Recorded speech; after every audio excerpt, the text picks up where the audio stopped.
Anyways, so I was talking about the story of Israel turning 77 today.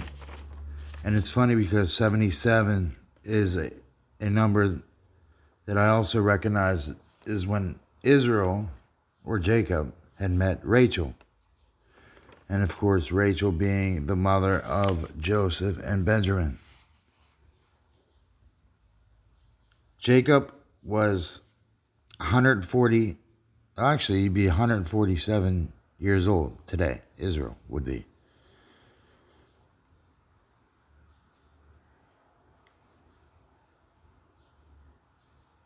But 77 since Israel was founded in 1948. Okay? We, of course, know that Jacob met Rachel, okay, watering his sheep or his animals. And the story goes is that Jacob saw Rachel coming. Rachel was a herder of sheep. She was a shepherdess, I guess you would say. And of course, Rachel had come, and Jacob, being a big man, rolled back the stone that was covering up the well. Why was this well covered up? Why was this stone blocking the way? It represents almost the same stone as Christ rolled back, okay, out of his tomb. Now, I was told, I don't know how true this is, that the moment that Christ rolled his tomb back, the prison gates opened for Joseph. So you take that as you may. Okay. Now,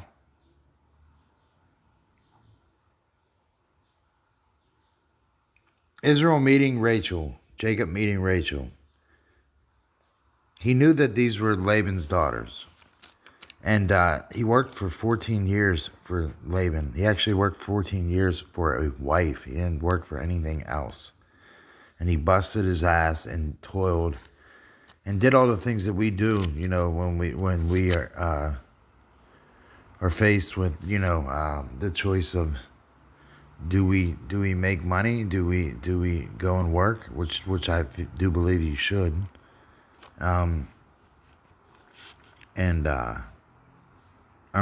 that money somehow. And with that being said, you have to take shit, eat shit, and be treated like shit by your bosses. Kind of like how I've been. Any guy I worked for my whole life, any person I worked for, ran people's companies, did landscaping and stuff like that. But always was treated like less than, you know. So anyways, Jacob rolled back this stone in order for everyone to feed and drink at the well. And the well being a symbol also of a portal, okay?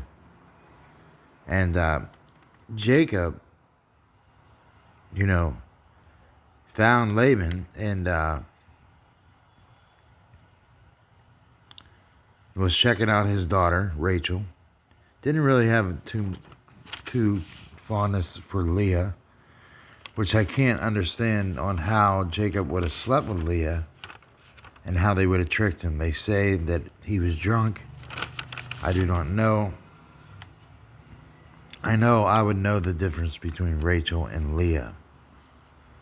Okay? And this.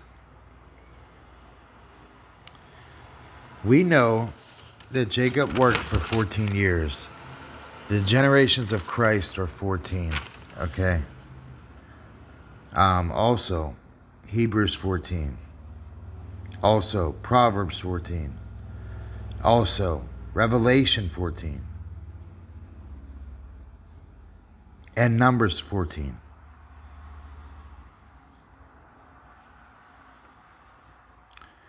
So,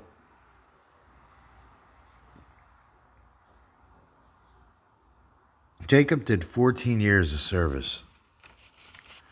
14 years of service, just as the Israelites or the generations of Christ are 14. This is the same representation. Then, of course, you see that Jacob had a wedding. This is the same thing, the same parallel as Christ's wedding, as the parallel and the parable goes, that the king wanted to throw a wedding for his son,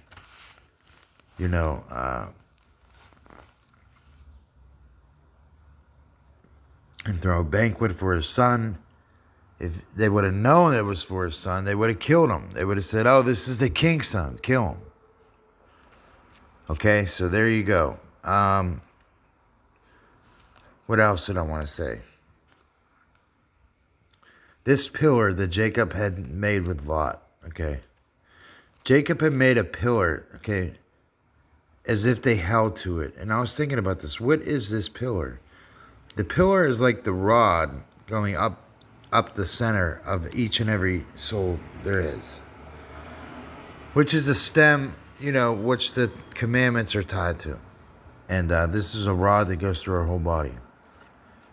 It's kind of like the kundalini, but the rod. Okay, and also, what else did I want to say? It separated the wicked. It separated Jacob and Laban, meaning Egypt and, the promised land, so to speak. Meaning heaven or hell, meaning right and wrong, meaning just the pillar, the middle section, which they say Jacob set up as a way to divide, the inheritance between Laban and Jacob. When they made a covenant, also the covenant, you make the covenant with God. Okay, what is the new covenant? He writes it on your chest. Just as Jesus is the true vine, this is the rod I'm talking about. Also, this is an everlasting covenant going back even with Abraham. Okay?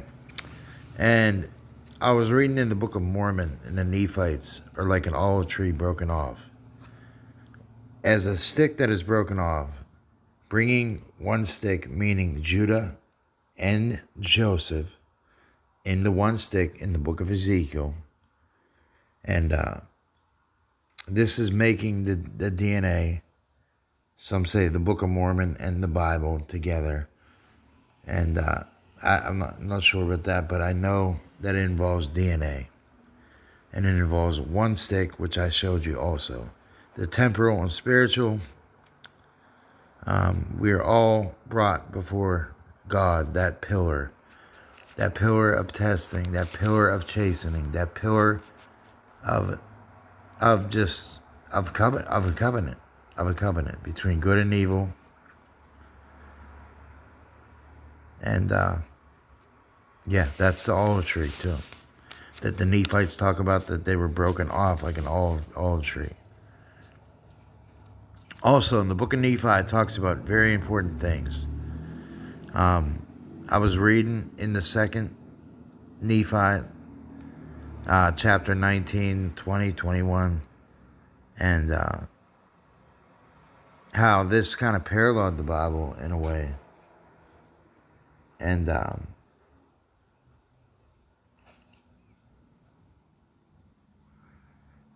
Nephi talks about how the guilty taketh the truth as hard to be told. Like if you say something to the guilty, it's a hard saying for them. They really don't, they really have a hard time with it.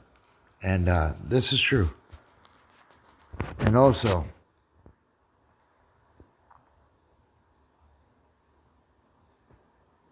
Nephi was told to build a ship. Whether or not, I don't know what this ship looked like or what it looked like. I'm not sure. He also talks about a ball, which reminds me of those UFO spheres, which gave the direction on which Nephi should walk, how he should walk. And of course, they talk about their promised land being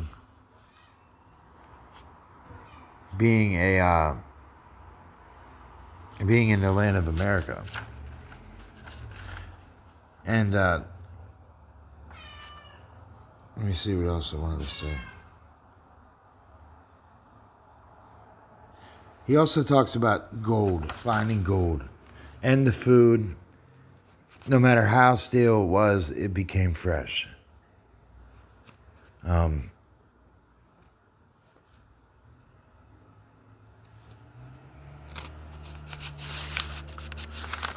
also, he talked about the wicked and abominable church that sits upon many seas and waters. He's talking about Rome and the Vatican here. And he's saying, there are only two churches left. The Church of Christ, okay? It's just a body of believers, that's all. It's just one common thing, Christ, salvation in Christ. Or the wicked church of the devil, okay? And that is where Rome sits. So everybody talks like that Pope's a good guy. He's going to be a good guy. Really, he's going to be a good guy, huh? He works for the devil's church. Do you understand that? The horrors that they do at that church, it's just disgusting. And for you to believe it, it's really sad. But anyways, going back to Jacob and Laban for a second. And Rachel. Of course, Rachel was whom I found this interesting. This pillar that they talk about the heap of stones. They took stones and made a heap, and they did eat thereon upon the heap. That's a pyramid.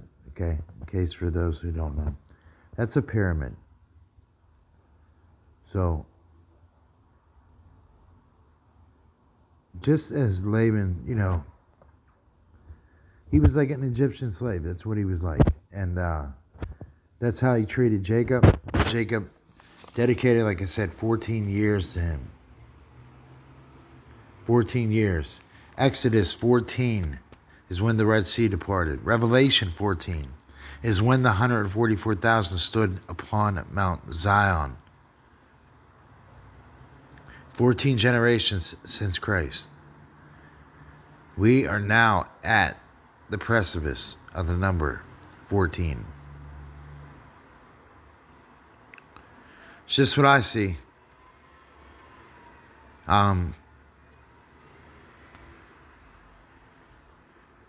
This was 14 years of service. Kind of like you walked 14 generations with Christ. Since the beginning. Okay? Since the beginning.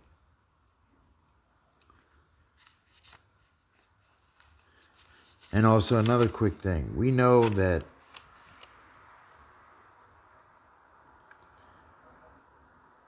'57-76, the year of light, 2015 or 2016, we know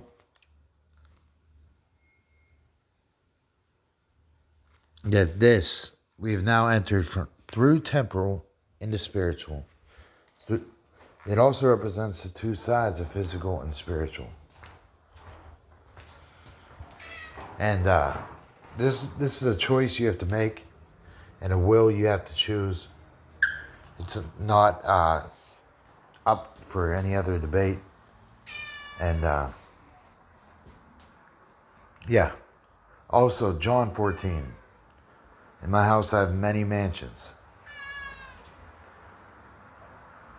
So just as they crossed the Red Sea, you also notice in Genesis Jacob crossing a certain place.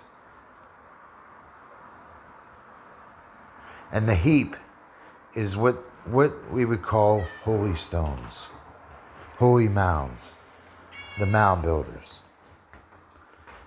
Just saying, guys. So, because I was looking at the Newark holy stones of Moses, and man, it really interested me. And yeah, it's just like this pillar that they made as a witness, It's that God sits in between all this stuff. You know what I mean? God, the most high is in between all of it. In between both of them, sits in the middle. Monkey in the middle, man in the middle.